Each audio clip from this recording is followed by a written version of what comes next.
오늘도 레전드 채널을 방문해주셔서 대단히 감사합니다. 시원 통쾌하고 재밌는 사연 지금 바로 시작하겠습니다. 안녕하세요. 항상 보기만 하다가 이렇게 사연을 제보하게 되었네요. 저는 딸 하나를 둔 아줌마입니다. 딸이 시집을 갔으니 나이가 꽤 있지요.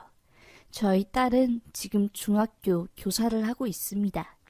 사실 어려서부터 공부밖에 안 했던 딸이라 잘 놀지도 못하고 시간 나면 맨날 집에서 책 보거나 영화만 봐서 시집은 갈 수 있으려나 걱정이 이만저만이 아니었습니다. 임용고시 합격하고 학교로 발령 날 때까지 남자친구 한 번 못 사귀어 보아서 내심 속으로 걱정했습니다. 남자 보는 눈 못 길러서 나중에 나쁜 남자 만나서 마음고생 호되게 당할까 걱정되었던 것이었죠.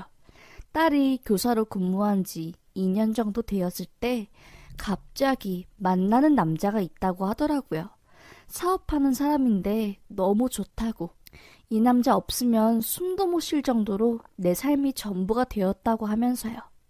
그렇게 남자친구가 생겼다는 사실을 말해준 후 얼마 안 돼요. 결혼을 하겠다고 하더라고요. 결혼할 나이도 되었으니 알겠다고 하고 딸이 만나고 있는 남자친구를 만나게 되었습니다. 무슨 사업을 하냐고 물어보니 통신사 관련 작은 사업을 하고 있다고 하더라고요. 뭐 설명해도 잘 모르겠고 그때까지는 그냥 자영업 하는구나, 먹고 사는데 지장 없구나 정도로만 알고 있었습니다. 솔직히 엄마의 눈으로 보았을 때 사업하는 남자 마음에 들지 않았습니다. 그냥 회사 다니는 남자 만나서 평범하게 살았으면 좋겠다라고 생각했지요. 저도 남편이 사업해서 망한 적이 몇 번 있어서 마음고생을 정말 크게 했었거든요. 그리고 사위 될 놈 왠지 모르게 썩 내키지가 않았습니다. 어디가 마음에 안 든다고 정확하게 콕 집어서 말하기는 애매하지만 풍기는 분위기나 인상이나 이런 것들이 날라리 같은 느낌이라고 해야 하나요? 딸에게도 은근슬쩍 정말 괜찮은 사람 맞냐고 엄마가 보기에는 조금 더 신중하게 이 남자 저 남자 만난 후에 결정해도 되지 않겠냐고 말해보았지요. 제가 말 하나마나 딸은 이 사람 아니면 안 된다고 완강하게 결혼을 원했고요. 그렇게 결국 딸은 결혼을 하게 되었습니다. 뭐 결혼하고 3년은 정말 잘 사는 것 같더라고요. 사위도 장인어른 장모님 하면서 자주 찾아오고 챙겨주고 하더라고요. 그런 사위를 보니 결혼 전 사위를 못마땅하게 생각했던 것이 미안해질 정도였지요. 그런데 한 3년 정도 지났을까 사위가 사업 관련해서 급하게 돈이 필요하다고 손을 빌리려고 하더라고요. 한 1억 정도요. 그래서 애 아빠가 알겠다고 하더라고요. 저는 직감적으로 뭔가 빌려주면 안 될 것 같다는 느낌이 들었습니다. 사업하는데 무슨 돈을 어떻게 쓸 거냐는 물음에 제대로 답하지도 못하고 어물쩍 넘어가는 사위 모습에 안 좋은 느낌을 받았거든요. 그리고 사실 저희 부부 현금으로 당장 1억 마련할 길이 없었습니다. 그렇게 큰 돈 마련하려면 당장 가지고 있는 건물을 팔던가 대출을 받던가 해야 하는데 그건 무리이다 싶었지요. 그래서 저는 사위에게 말했습니다. 장인이 사위 생각한다고 덜컥 돈 1억 빌려준다고 한 것 같은데 우리 그렇게 큰 돈 빌려줄 돈 없다. 당장 통장에 생활비밖에 없고 아파트에서 나오는 월세로 먹고 사는데 무슨 수로 그 큰 1억을 갑자기 마련하냐? 1억은 안 된다. 어떤 곳에 쓸지 제대로 대답하지도 못하는 놈한테 뭘 믿고 1억을 빌려주나? 미안하지만 안 되겠네. 대신 2천만 원 정도는 마련해 줄 테니 그걸로 어떻게 해보게나 라고 했지요. 제가 그 말을 하자마자 사위의 얼굴 표정이 확 굳어지더라고요. 그렇게 2천 빌려주기로 하고 딸네는 돌아갔습니다. 사위가 돈을 빌려가고 나서 몇 주 뒤 딸과 사위가 집에서 1박 2일 자고 간 날이 있었습니다. 그런데 그날 아주 큰 사건이 터졌습니다. 썩어 빠진 사위놈이 정체와 소름 끼치는 이야기들을 듣게 된 것이었죠. 딸은 애들 수학여행 때문에 다음날 일찍 온다고 하였고 사위놈만 저희 집에 와서 자게 되었지요. 저희 집이 옛날에 지은 기와집이에요. 문도 일반 아파트에 있는 나무 문이 아니라 창호지 문으로 되어 있고요. 옆방이라 할 것도 없이 말소리가 다 들립니다. 사위놈은 거실 바로 옆 딸 방이 있었던 곳에서 자게 했고 저는 거실에 이불 깔고서 잤습니다. 허리가 아파서 거실에 뜨겁게 보일러 틀고 지지면서 자거든요. 남편은 방에 있는 침대에서 잤고요. 그런데 등을 찢으면서 자고 있는데 새벽에 눈이 떠지더라고요. 사위가 와서 신경이 쓰여서 그런 것 같았습니다. 그렇게 눈만 조용히 감고 있는데 작은 목소리로 사위가 누군가와 통화를 하더라고요. 그런데 그 내용이 저를 미쳐버리게 만들었습니다. 야, 이제 3천 남았다. 2천 장인한테 빌렸고 5천 우리 엄마한테 땡겼고 3천 남았네. 아씨, 돈 언제 갚냐. 괜히 빚까지 내서 도박해가지고 이 꼴 났네. 나 이거 마누라한테 걸리면 진짜 끝장이야. 마누라, 나 도박 빚진 거 몰라. 그냥 나 가게 2호 좀 낸다고 돈 필요하다고 핑계댔지. 저번에 나 룸 가서 아가씨들이랑 논 것도 들킬 뻔했잖아. 야, 우리 마누라 내가 참 남자인 거 알지? 겁나 순수해. 누가 봐도 티나는 거짓말을 해도 다 믿는다. 우리 마누라 착하긴 한데 그래서 질려. 야, 나 여자 소개시켜주면 안 되냐? 아, 농담이야, 농담. 야, 됐고 오늘 장인한테 3천 더 땡기려고 온 건데 타이밍 못 잡았다. 내일 꼭 빌려야 하는데 나 1억 안 만들면 진짜 빚쟁이 찾아오고 난리 난다. 아씨, 장모년이 옆에서 방해한다고. 그 18년 콱 뒤졌으면 좋겠네.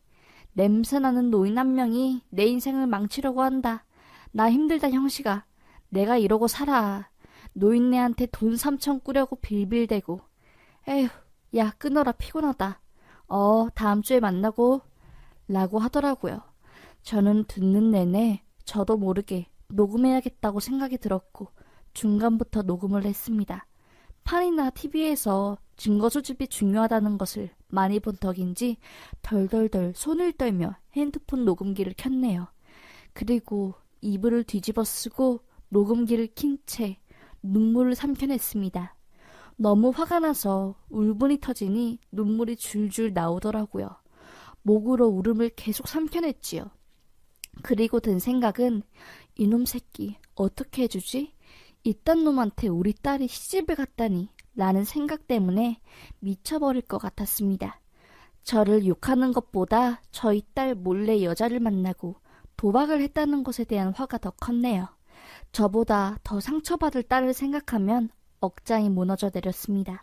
그렇게 밤새 잠 한숨 못 자고 다음날 날이 밝았을 때 어떻게 복수할지 생각만 했네요. 아침이 되고 딸이 집에 도착하였습니다. 딸이 선물을 사왔더라고요. 거실에서 딸과 사위와 남편은 선물을 구경하고 저는 아침밥을 차리느라 주방에 있었습니다. 그런데 사위가 조심스럽게 말을 꺼내더라고요. 장인어른, 돈 3천만 더 땡겨주실 수 없냐고 하면서요. 딸은 사위한테 뭐야, 나한테 이야기 없었잖아. 무슨 돈 이야기를 또 해? 라고 하면서 화를 냈고요. 저는 주방에서 보쌈 김치를 썰다가 화가 폭발해서 거실로 가 사위놈 귀싸다구를 때렸습니다. 딸은 깜짝 놀라고 남편은 뭐하는 짓이냐고 했지요. 저는 비닐장갑을 벗고 핸드폰을 켜서 녹음된 내용을 들려주었습니다. 남편은 이게 진짜냐고 묻고 딸은 너 드디어 미쳤구나 하면서 사위를 때렸고요. 미안하다는 말 한마디 없이 아니야, 오해야. 나도 모르겠어. 난 저런 말 한 기억이 안 나. 라며 변명하는 사위의 모습을 보니 화가 머리 끝까지 나더라고요. 사위 얼굴을 때리려고 하자 사위가 제 손을 팍 하고 잡더라고요. 남편은 이게 뭐하는 짓이야? 라고 하면서 사위를 잡고 넘어뜨렸고요. 저는 주방에서 보쌈김치를 가져와 사위 얼굴에 냅다 던져버렸습니다. 악! 하는 소리와 함께 김치 국물에 젖은 사위가 소리치더라고요. 해도 해도 이건 아니죠. 화풀이 정도가 있지. 지금 이게 뭐 하는 짓입니까? 제가 사람을 죽였어요?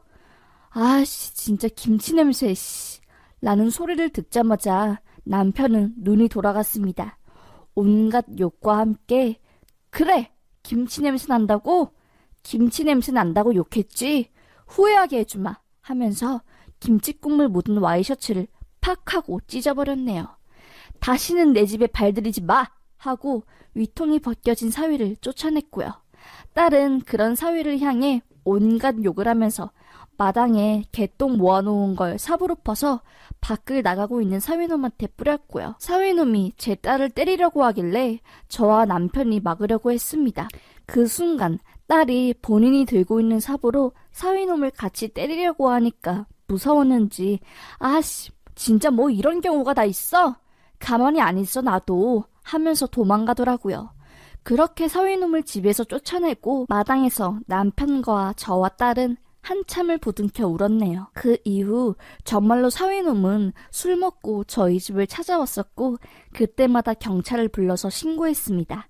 사돈한테도 이 사실을 전부 말하고 한 번만 더 찾아오면 그때는 숨통을 끊어버리겠다고 으름장을 놓으니 사돈댁이 조치를 취했는지 다시는 안 찾아오더라고요. 그리고 딸은 그날 이후로 저희 집에 들어와 같이 살고 있고요. 결국 딸과 그놈은 이혼을 했습니다. 뭐 나중에야 알게 된 사실인데 사위놈은 빚 때문에 가게를 팔고 본가에 들어갔다고 하네요. 지금 생각해보면 딸이 결혼한다고 했을 때 완강히 말리지 못했던 게 후회가 되네요. 그리고 딸도 남자 보는 눈이 없어서 이딴 쓰레기놈을 만난 듯 싶습니다. 그런데 이제 와서 후회해봤자 어쩌겠어요. 딸도 이번 계기로 성숙해지길 바라고 저희 가족도 더 끈끈해지길 바라야겠죠. 이 또한 다 지나가리라 라고 생각합니다. 제 이야기는 여기까지였네요. 참 말하기도 창피하고 부끄럽지만 이렇게나마 속풀이를 해봅니다. 감사합니다. 라는 사연이었습니다. 오늘도 레전드 사연을 시청해주셔서 감사합니다.